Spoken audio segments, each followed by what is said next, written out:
happy birthday to me. It was my 30th birthday and my wife, Clara, had planned a camping trip to celebrate it. She knew that I loved to camp, but she wasn't really into it. She loved the idea of it, but not the actual process of it. My wife liked to be pampered with all of the comforts of home, so spending a week in a tent outdoors was probably the last thing she wanted to do. No cell phones, no TV, no laptops, just pure nature. I loved her for doing this for me. It was a sunny fall morning in the Midwest. There was a little chill in the air. Definitely light jacket or sweatshirt weather. I was hungover as I had a heavy night of drinking with the fellas, so she let me sleep in. I was in a bit of a fog. I must have been pretty drunk as the whole night was a blur. I finally pulled myself out of bed, slugged down a cup of coffee, and jumped in the shower.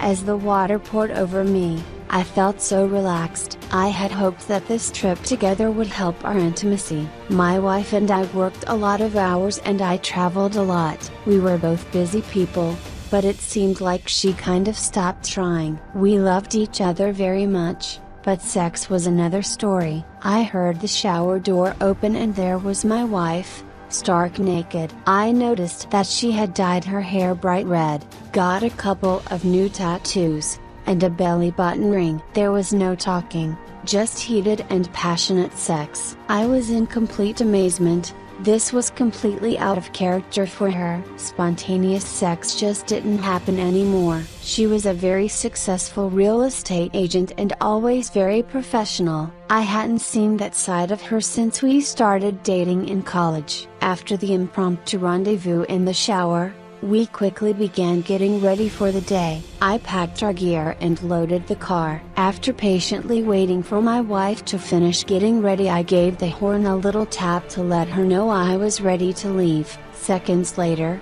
Clara hopped in the car wearing really short denim shorts, a flannel shirt that was tied at the waist exposing her midriff, and a pair of shiny red heels.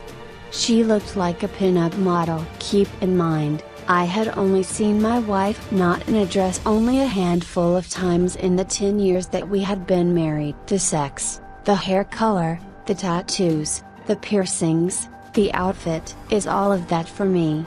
For my birthday, I said. She grinned and proceeded to passionately kiss me. It's for both of us, she said as she fixed her lipstick and I pulled out of the driveway and we began our trip. The leaves had begun to turn colors. This made the drive beautiful. Let's crack the windows and listen to some music, said my wife as she pulled her bright red hair out of her ponytail, and reclined her seat a touch. Within seconds she was asleep. I didn't care. I was enjoying the drive. While I was scrolling through the stations on the radio, I looked over to check her out again. All I could think about was the shower this morning. She lay there as the sun glistened off of her pale white skin on her pierced belly button and ample bosom. I had always been attracted to my wife, but there was something extra special about seeing her in that sort of attire. This is going to be a great birthday, I smugly said to myself as I continued to flip-flop, checking her out and watching the road. As we were near the gas station,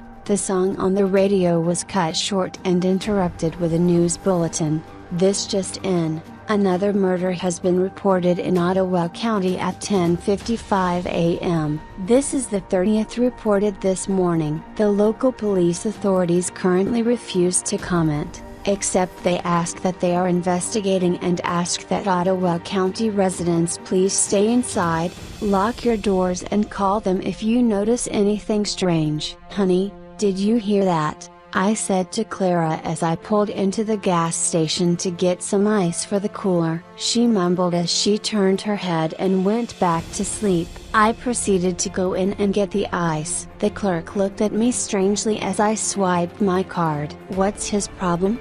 I said to myself as I shook my head and walked back to the car. I popped the trunk to add the ice to the cooler. I couldn't believe my eyes. There was no camping gear, no cooler. It was just Clara lying there covered in blood. She was dead. She wasn't in the pin-up attire that I had been so smitten with earlier. She was wearing a dress and her hair was brown, like always. Her hands and feet were tied behind her back and her mouth taped shut. I was in shock. I didn't know what to do. I lowered the trunk to look back up front. Clara was no longer there. Am I going crazy?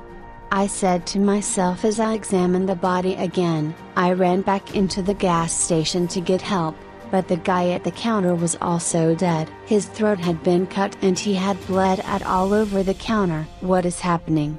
I screamed as I fell to my knees in a state of shock and despair. You are surrounded. Please drop the axe and come out with your hands up. I heard as a police officer bellowed through a megaphone. What axe? I said to myself as I looked down and noticed that I was covered in blood and had an axe gripped tightly in my right hand. When I looked up, I could see my reflection in the display case in front of the counter. I was wearing a bright red wig, cut-off denim shorts, a flannel shirt tied at the waist exposing my tattoos, and shiny red high heels. I smiled and laughed loudly as I stared at my reflection and touched up my lipstick. The police charged inside the gas station and arrested me. I was being charged for the murders of 32 people, including my wife and the gas station clerk. I am now writing this as I prepare for the long walk to the chair. Moments ago the priest had come into the cell and asked me if I had any last words. It was my birthday, I told him as I smiled, laughed, and swallowed the final bite of my last meal.